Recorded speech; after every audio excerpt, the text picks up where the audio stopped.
नमस्कार, जय महाराष्ट्र मित्रांनो, आपण आपल्या व्हिडिओच्या माध्यमातून सातत्याने यश मिळवण्यासाठी यशाचे काही नियम असतील, यशस्वी होण्याचे काही सिद्धांत असतील, यशस्वी झालेल्या व्यक्तींच्या जीवनातून यशापर्यंत पोहोचण्याचे काही मार्ग असतील, मराठी प्रेरणादायी कथा असतील, गोष्टी असतील, या सर्वांच्या माध्यमातून आपण यशाचे काही नियम सातत्याने जाणून घेत असतो। आणि मित्रांनो, आज पुन्हा एकदा आपण आपल्या या विषयावर खऱ्या अर्थाने संवाद साधणार आहोत। तर मित्रांनो, एखाद्या व्यक्तीकडे जर धनुष्यबाण चालवण्याची कला एखाद्या व्यक्तीकडे असणार आणि तो व्यक्ती ज्यावेळेस समोर असणाऱ्या एखाद्या वस्तूला ज्यावेळेस बाण मारणार त्यावेळेस सगळ्यात आधी त्याला त्या समोरच्या वस्तूचा नेम धरावा लागणार। तेव्हा कुठं मित्रांनो त्यानं मारलेला बाण त्या समोरच्या वस्तूला त्या ठिकाणी लागणार। पण मित्रांनो, त्यानं जर त्या ठिकाणी जर नेमच पकडला नाही तर त्याचा बाण त्या ठिकाणी चुकण्याचा विषयच येत नाही, कारण तो आधीच त्या ठिकाणी चुकलेला असतो। म्हणजे मित्रांनो, जीवनामध्ये जर आपण जर एखादं ध्येय एखादं स्वप्न जर डोळ्यासमोर ठेवलं नाही तर आयुष्यामध्ये आपण यशस्वी होण्याचा कधी प्रश्नही निर्माण होणार नाही। तर आपण त्याच वेळेस यशस्वी होणार ज्यावेळेस आपण आपल्या डोळ्यासमोर एखादं ध्येय एखादं स्वप्न ठेवणार आणि ते साध्य करण्यासाठी सातत्याने धडपड आणि प्रयत्न करणार। त्याच वेळेस खऱ्या अर्थाने मित्रांनो आपल्याला यशस्वी होता येणार। म्हणजे मित्रांनो, जीवनामध्ये आपण कुठं आहोत ही गोष्ट महत्वाची नसते, पण आपल्याला नेमकं कुठं जायचं आहे हे ज्यावेळेस आपण ठरवतो ती गोष्ट मित्रांनो सगळ्यात महत्वाची असल्याचं आपल्याला दिसून येतं। तर मित्रांनो, एखादं छोटंसं बाळ ज्यावेळेस जन्माला येतं त्यावेळेस ते छोटंसं बाळ सातत्यानं रडत राहतं, पण त्या बाळासोबत असणारे त्याचे आई वडील असतील, त्याचे नातेवाईक असतील किंवा त्यांचे मित्र असतील किंवा दवाखान्यातील इतर सर्व व्यक्ती असतील, या इतर व्यक्तींना सातत्यानं त्या ठिकाणी हसू येत असतं, पण जन्माला आलेल्या त्या बाळाला सातत्यानं त्या ठिकाणी रडू येत असतं। तर मित्रांनो, आपल्या आयुष्याचा ज्यावेळेस शेवट होणार याच्या उलट खऱ्या अर्थानं त्या ठिकाणी गोष्ट घडायला हवी। तर आपण मृत्यूला समोर जात असताना हसत हसत आपण मृत्यूला समोर जायला हवं, पण आपण मृत्यूला समोर जात असताना इतरांना मात्र त्या ठिकाणी प्रचंड दुःख व्हायला हवं आणि इतरांना त्या ठिकाणी सातत्यानं रडू यायला हवं। अशा प्रकारे मित्रांनो आयुष्यामध्ये काहीतरी वेगळी गोष्ट आपण त्या ठिकाणी करून जायला हवी। तर आपण गेल्यानंतर आपल्या जीवनभर केलेल्या प्रयत्नामुळे संघर्षामुळे येणाऱ्या हजारो पिढींना त्या ठिकाणी प्रेरणा मिळत राहायला हवी, त्यांना जगण्याचा मार्ग आणि त्यांना यशस्वी होण्याचा मार्ग आपल्या जीवनातून आणि आपल्या इतिहासातून त्यांना सातत्यानं मिळत राहायला हवा। अशा प्रकारे मित्रांनो आपण जीवनामध्ये काहीतरी करायला हवं। तर मित्रांनो, आपण गेल्यानंतर इतरांनाही त्या ठिकाणी सातत्यानं दुःख होत राहणार आणि आपली आठवण येणाऱ्या पिढींना सुद्धा सातत्यानं येत राहणार। तर मित्रांनो, अशा प्रकारे आपण जीवनामध्ये काहीतरी करायला हवं।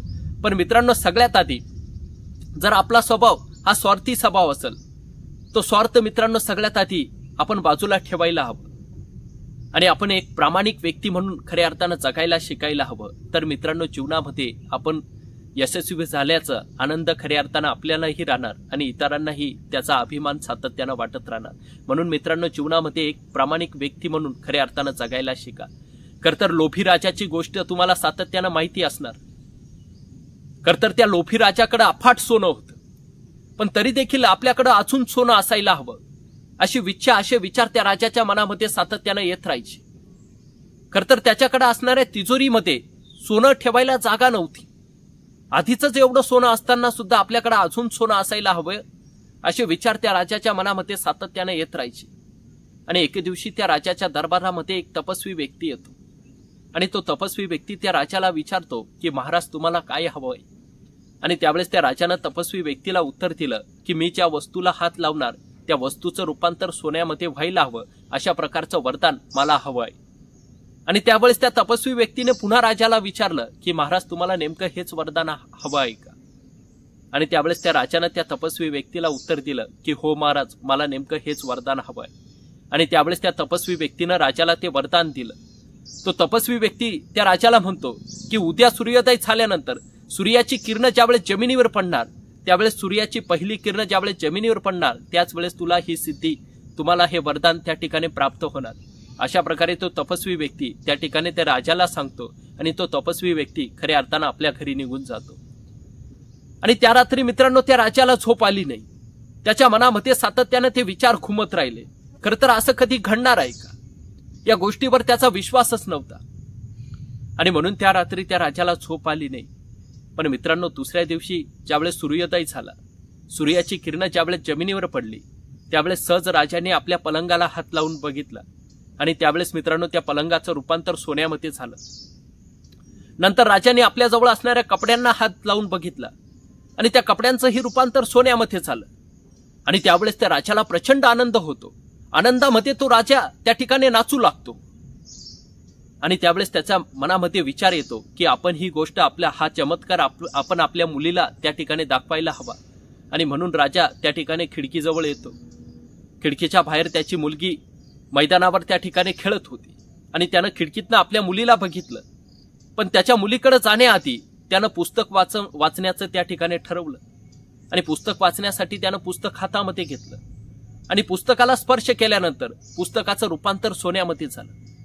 आणि ज्यावेळेस पुस्तकाचं रूपांतर सोन्यामध्ये झालं त्यावेळेस राजाला तर प्रचंड आनंद झाला. पुस्तकच सोन्याचं झालं म्हणून राजा प्रचंड आनंदामध्ये त्या ठिकाणी नाचू लागला. पण मित्रांनो, काही वेळानंतर त्या ठिकाणी त्या राजाला भूक लागते आणि त्याच्या मनामध्ये आता जेवण करण्याची इच्छा त्या ठिकाणी निर्माण होते. आणि राजा त्या ठिकाणी जेवणासाठी बसतो. ताटामध्ये अनेक प्रकारचे पदार्थ होते. खर तर त्या पदार्थांकडे बघून राजाच्या तोंडाला त्या ठिकाणी पाणी येतं आणि म्हणून त्यानं जेवायला सुरुवात केली. पण ज्यावेळेस ताटातील एका पदार्थाला राजानं स्पर्श केला त्यावेळेस त्या पदार्थाचं रूपांतर सोन्यामध्ये झालं. आता राजाला तर सोनं हवं होतं पण सोनं तर तो काही खाऊ शकणार नव्हता आणि म्हणून राजाला त्या ठिकाणी प्रचंड दुःख होतं. नंतर त्यानं समोर असलेल्या गल्लासला स्पर्श केला. पाणी पिण्यासाठी त्यानं त्या गल्लासला हात लावला आणि पाहता पाहता त्या गल्लासाचंही रूपांतर सोन्यामध्ये झालं. आणि मग राजाला खऱ्या अर्थानं आपली चूक त्या ठिकाणी लक्षात येते. पण तेवढ्याच वेळात बाहेर मैदानावर खेळणारी ती राजाची मुलगी त्या ठिकाणी आत येते आणि त्या राजाच्या मुलीनं आपल्या वडिलांना अर्थात त्या राजाला स्पर्श केला आणि पाहता पाहता त्या मुलीचं रूपांतर एका सोन्याच्या पुतळ्यामध्ये झालं. आणि मग मित्रांनो, त्या राजाला त्या ठिकाणी प्रचंड दुःख होतं. खरं तर आपण ही सगळ्यात मोठी चुकी केली याची जाणीव त्या राजाला झाली. खरं तर आपल्याला खाण्यासाठी अन्न हवं. आपली मुलीचं रूपांतर सोन्याच्या मध्ये न होता आधी पूर्वीसारखीच आपली मुलगी व्हायला हवी असा विचार त्याच्या मनामध्ये येतो. आणि मित्रांनो, त्यावेळेस तो राजा प्रचंड दुःखामध्ये आणि प्रचंड चिंतेमध्ये त्या ठिकाणी अडकला. आणि मित्रांनो, एके दिवशी तो तपस्वी व्यक्ती पुन्हा या राजाच्या दरबारामध्ये येतो. त्या तपस्वी व्यक्तीच्या मनामध्ये विचार येतो की आपण या राजाला दिलेल्या वरदानाबद्दल राजा आनंदामध्ये जगतोय की राजा दुःखामध्ये जगतोय हे आपण एकदा बघावं. आणि म्हणून तो तपस्वी व्यक्ती त्या राजाच्या दरबारामध्ये येतो. आणि त्या तपस्वी व्यक्तीने त्या राजाला विचारलं की महाराज, मी तुम्हाला जे वरदान दिलं होतं त्याच्यामुळे तुम्ही आनंदामध्ये जगतात का तुम्हाला दुःख झालंय, असं त्या तपस्वी व्यक्तीने त्या राजाला विचारलं.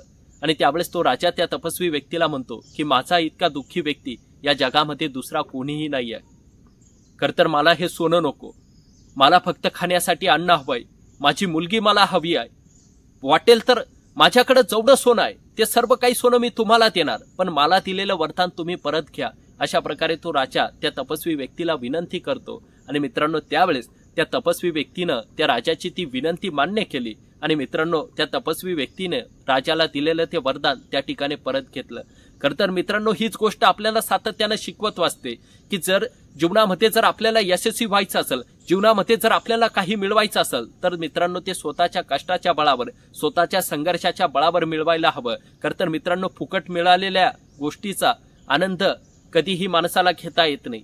म्हणून मित्रांनो, जे काही मिळवायचं असेल, जे काही कमवायचं असेल ते स्वतःच्या कष्टाच्या बळावर, संघर्षाच्या बळावर कमवून दाखवा. आणि मित्रांनो, त्याचा आनंद सातत्यानं घेत राहा. एवढंच या ठिकाणी सांगतो आणि थांबतो. धन्यवाद.